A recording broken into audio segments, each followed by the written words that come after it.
अयोध्या में जो नफरत वाली साजिश रची गई उसे पुलिस की तत्परता ने फेल कर दिया, वरना एक बड़ी घटना घट सकती थी।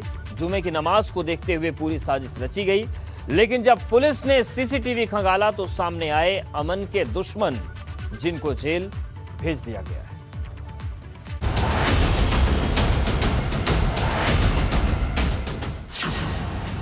दंगे वाली साजिश हुई नाकाम, जुमे की नमाज पर शांति का पैगाम। 27 अप्रैल की सुबह जब अयोध्या जगी तो हड़कंप मच गया था, क्योंकि मस्जिद के बाहर पड़ी हुई थी आपत्तिजनक सामग्री। माहौल गरमाने लगा था, लेकिन पुलिस की तत्परता ने पूरे मामले को खोल कर रख दिया और एक एक कर सभी आरोपियों को गिरफ्तार कर लिया जिन्होंने ये साजिश रची थी। जिसके बाद पूरे प्रदेश में शांतिपूर्ण तरीके से जुमे की नमाज अता की गई। लखनऊ से लेकर मथुरा और वाराणसी से लेकर कानपुर तक जुमे की नमाज अता की गई। इस जुमे की नमाज के दौरान माहौल बिगाड़ने का प्लान पुलिस ने फेल कर दिया और ये सब अयोध्या में रचा गया था। लेकिन जैसे ही इसकी जानकारी अयोध्या प्रशासन को लगी, वो पूरी तरह मुस्तैद नजर आई।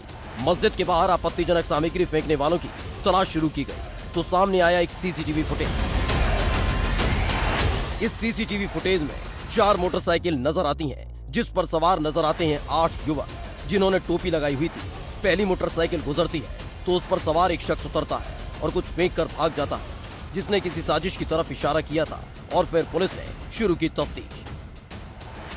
पुलिस ने सीसीटीवी फुटेज के आधार पर युवकों की तलाश शुरू की तो सबकी पहचान सामने आ गई और फिर पुलिस ने 7 आरोपियों को गिरफ्तार कर लिया। साजिश का मास्टरमाइंड महेश मिश्रा गिरफ्तार, प्रत्यूष, नितिन, दीपक, ब्रजेश गिरफ्तार, शत्रुघ्न और विमल पांडे भी गिरफ्तार। 4 आरोपी अभी भी फरार हैं, जिनकी तलाश पुलिस कर रही है। बहुत ही तत्परता से पूरी हमारी टीम लगी, क्राइम ब्रांच की, सर्विलांस की, हमारे SP city, ASP, CO Ayodhya, इन लोगों ने 24 घंटे के अंदर तार से तार जोड़ते हुए, चूल से चूल मिलाते हुए घटना को वर्कआउट किया। जो सामान प्रयुक्त हुए थे, क्योंकि हमें सर्विलांस से कुछ नहीं मिल रहा था, जो सीसीटीवी फुटेज से वो पहचान नहीं आ रहे थे, तो जो सामग्रियां थी उसको जोड़ा गया, एक दूसरे का तार जोड़ा गया, वो कहाँ से ली गई, आखिर वो लाई कहाँ से गई, कौन लोग लिए।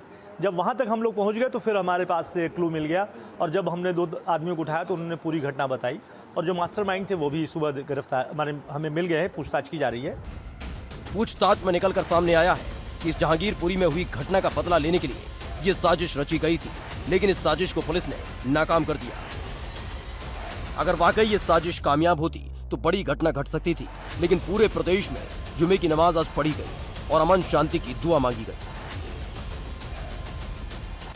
कानपुर में जुमा की नमाज अता की गई। रमज़ान के पाक महीने में आज आखिरी जुमा की नमाज अदा की जा रही है और आपको तस्वीरें दिखाएं। कानपुर के यतीम खाना में हम मौजूद हैं और यहाँ पर इस मुकद्दस मौके पर लोग जुटे हुए हैं। यतीम खाना के अंदर इसमें नमाज अदा की जा रही है और जो शासन की तरफ से जो निर्देश दिए गए थे उन निर्देशों का पालन करते हुए नमाज की प्रक्रिया को अदा किया जा रहा है। वहीं प्रयागराज में भी जुमे की नमाज अता की गई और अमन और शांति की दुआ मांगी गई।